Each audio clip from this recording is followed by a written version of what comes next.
This story is still fresh in my head since it only happened 2 weeks ago. One of my good friends from high school got married, and I was surprised to see that I was invited to the wedding.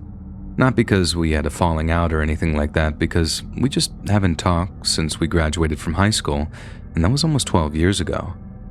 At first, I wasn't going to go, but then I realized how many of my old friends I would see, and I got myself excited. This was a great chance for me to reconnect with my old friends and see some faces that I hadn't seen for a long time. He did send me a +1, but I RSVP'd solo because my girlfriend was going to be out of town that weekend for work. I was bummed about going to the wedding solo since I knew all my friends were going to bring their significant others, but I was determined to enjoy myself either way. A few days before, one of my friends from high school texted me and said that he couldn't wait to see me. We had a small conversation about classic times, and now I was even more excited about the wedding. Until he said one small detail. Right before wrapping up our text conversation, he said, "It's gonna be crazy seeing everyone. Even Laura is going. I still can't believe you guys broke up." I was pretty stunned by that text. I couldn't understand why on earth Laura would be invited. I asked my friend why, and he said that Laura worked with the bride and they've become close over the last couple of years. And that changed everything. You see, Laura was my ex-girlfriend. We dated from about 8th grade until our junior year of college. Everybody thought that we were going to get married, and at one point, that was in the cards. Life always finds a way to throw you a curveball, though, and due to way too many reasons to list, we ended things. In the beginning, the breakup was amicable, and we decided to go our separate ways. But then things got ugly, like really ugly. Laura began stalking me, and even harassing women that I would go on dates with. Believe it or not, the law ended up getting involved, and that was the last time that I had seen or heard from Laura, and that was over 5 years ago. Saturday arrived and I was anxious. I joked with myself in the car that I was more anxious than the bride and groom. I tried telling myself that we were in our 30s now, and surely Laura had moved on. I figured that I would just avoid her, stick close to all my friends, and just focus on having a good time.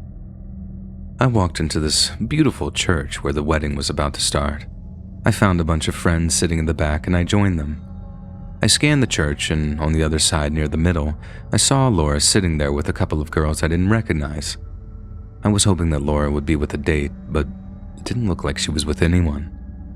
The ceremony commenced, and after they were officially married, everyone departed down the aisle and behind the new couple. When I got outside, I hugged and congratulated my buddy and started walking to my car to drive to the reception.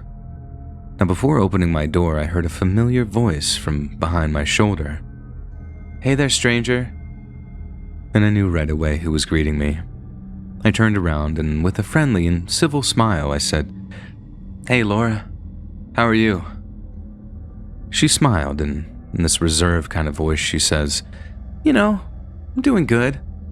I'm happy you're here because I wanted to apologize for everything and tell you that I'm proud of everything that you have accomplished. I realized all the hell that I caused you in the end, and that was horrible. I hope you can forgive me one day, and who knows, maybe we can be friends." That caught me so off guard that I didn't even respond right away. I just stared at her for a moment and then finally said, Of course I forgive you. And I'd like to be friends. Yeah, we'll catch up at the reception. I'd love to know what you're up to these days." She smiled, and then we went our separate ways. I felt a great weight lifted off my shoulders as I made the 20-minute drive to the reception. The party was a blast at first. Great food, an open bar, and some fun dancing. And just as I had expected, I was having a blast with my old friends from school, and we started talking like we hadn't missed a beat. I noticed that Laura tried to approach me a few times, but every time she did, I was in the middle of another conversation or being pulled in another direction to talk to someone else. Around 9 that night, I finally got over to her to chat. She was sitting at a table alone drinking a glass of wine. The first thing I noticed about our conversation was that she was a little off. She seemed to be in a worse mood than she was earlier, but I continued to talk with her either way. We talked about work, life, where we were living these days, and our love lives. Not in any specific detail, but just the Cliff Note version. I told her that I had been with my girlfriend for 2 years and that we were doing good. She told me that she basically had a string of dead-end relationships and was taking some time off from dating. I told her that there isn't anything wrong with that and just tried to keep speaking with some optimism. The conversation continued for a while, and I felt good about it. She seemed happy when I finally left the table. We hugged, and I told her that it was great catching up. I even suggested that maybe we grab a coffee sometime soon and stay in touch. She seemed into the idea, and I was happy to see her like this. This Laura was completely different from the last one I saw, and it truly did make me happy. When everything was over, we all went to a local bar to continue the night. The bar was about a block away from the reception. I would say maybe 15 people went to the bar, and Laura was not included. We seemed to party for a while, and most of the people were staying at the hotel next door. I was still sober, so I was driving home. Now around 2, I started walking back to my car, which was parked at the place the reception was at.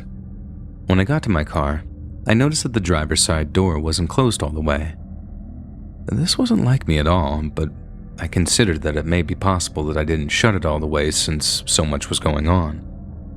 Before I opened the door, I looked inside the vehicle through the windows and everything appeared to be in order, so I got in and started driving home.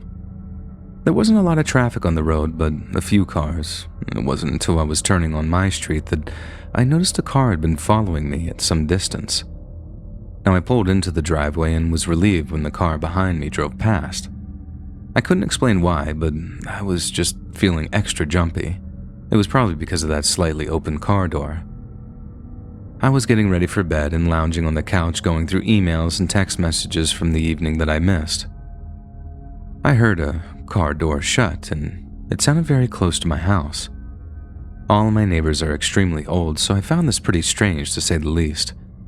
I finished going through my messages, shut the lights off, and walked to the stairs to go to the bedroom. The stairs are right in front of the front door, and as I was passing the door, I noticed the handle was beginning to turn.